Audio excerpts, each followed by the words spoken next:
So friends, இன்னைக்கு நம்ம next class பார்க்க போறோம். நெக்ஸ்ட் கிளாஸ் எப்படின்னா, இது வரைக்கும் நம்ம ஃபர்ஸ்ட் ஸ்ட்ரிங்ல EFG பார்த்தோம், அதோட நோட்டேஷன்ஸோட பார்த்தோம். இப்போ நம்ம செகண்ட் ஸ்ட்ரிங்ல உள்ள 3 நோட் பார்க்க போறோம். ஓகே, செகண்ட் ஸ்ட்ரிங்ல உள்ள 3 நோட்டும் சேம் பொசிஷன் தான்.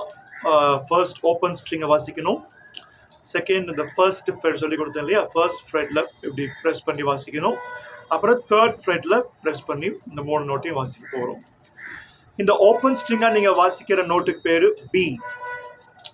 இந்த ஃபர்ஸ்ட் ஃப்ரெட்ல அதே செகண்ட் ஸ்ட்ரிங்கை நீங்க எப்படி ஃபர்ஸ்ட் ஃபிங்கர்ல அமுத்தி வாசிச்சீங்கன்னா அது சி. அதே மாதிரி தேர்ட் ஃப்ரெட்ல செகண்ட் ஸ்ட்ரிங்கை by your third finger already பார்த்துருக்குறோம். ஃபர்ஸ்ட் ஃப்ரெட்னா ஃபர்ஸ்ட் ஃபிங்கர், செகண்ட் ஃப்ரெட்னா செகண்ட் ஃபிங்கர், தேர்ட் ஃப்ரெட்னா third finger. So open string எதையும் ப்ரெஸ் பண்ணாம அப்புறம் first fret, third fret. Third fret தான் என்னது D. So B, C, D, இந்த 3 நோட் நம்ம என்ன செய்ய போறோம், இன்னைக்கு நம்ம ப்ராக்டிஸ் பண்ண போறோம். ஸ்க்ரீன்ல வர மாதிரி ஒரு 3 கிளாஸ் நான் 3 எக்ஸசைஸ் பண்ண போறேன்.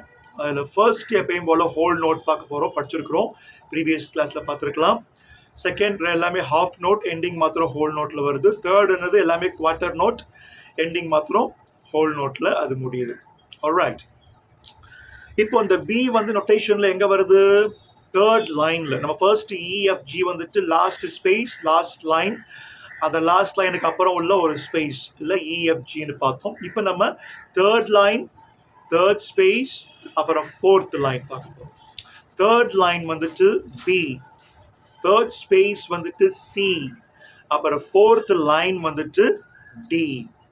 ஆல்ரைட், ரொம்ப ஈஸியாக மைண்டில் வச்சுக்கணும். தேர்ட் லைன்னா பி, ஏபிசிடி மாதிரியே மேலே போகணும். தேர்ட் லைனுக்கு அப்புறம் என்ன வருது, தேர்ட் ஸ்பேஸ், அப்போ அது பிக்கு அப்புறம் சி, அப்புறம் சிக்கு அப்புறம் என்ன வரணும், டி, அது ஃபோர்த் லைன். தேர்ட் ஸ்பேஸ் பிறகு உள்ள ஃபோர்த் லைன். நான் இப்படி தான் வாசிக்கணும்.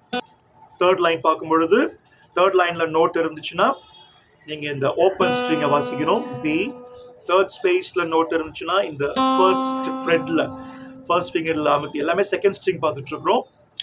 அதே மாதிரி ஃபோர்த் லைன்ல இருந்துச்சுன்னா தேர்ட் ஃப்ரெட்ல தேர்ட் ஃபிங்கர் செகண்ட் ஸ்ட்ரிங்கை ப்ரெஸ் பண்ணி டியை வாசிக்கிறீங்க. Alright, first exercise. ஓகே, நான் இப்போ வந்து மெட்ரோனம் 70 ஸ்பீடில் போட்டுட்டு நான் வாசிக்க போகிறேன். You can follow me. Before playing we have to always read the note. So first படிங்க, ஹோல் நோட் எப்படி சொல்லணும், 1 பி, பி 2 3 4.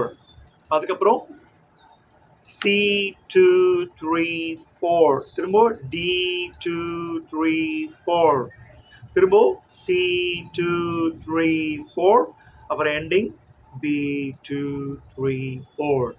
வாசிச்சிட்டிங்க. வாசிச்சு பழகிறது வெரி வெரி இம்பார்ட்டன்ட். ஃபர்ஸ்ட் வாசிக்கணும், ரீட் பண்ணணும். இப்போ நம்ம அது ப்ளே பண்ணலாம் with a metronome of 70 speed.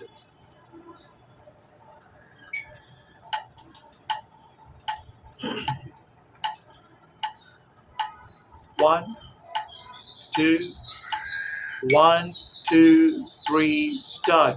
B2 3 4, C2 3 4, D2 3 4, C2 3 4, B2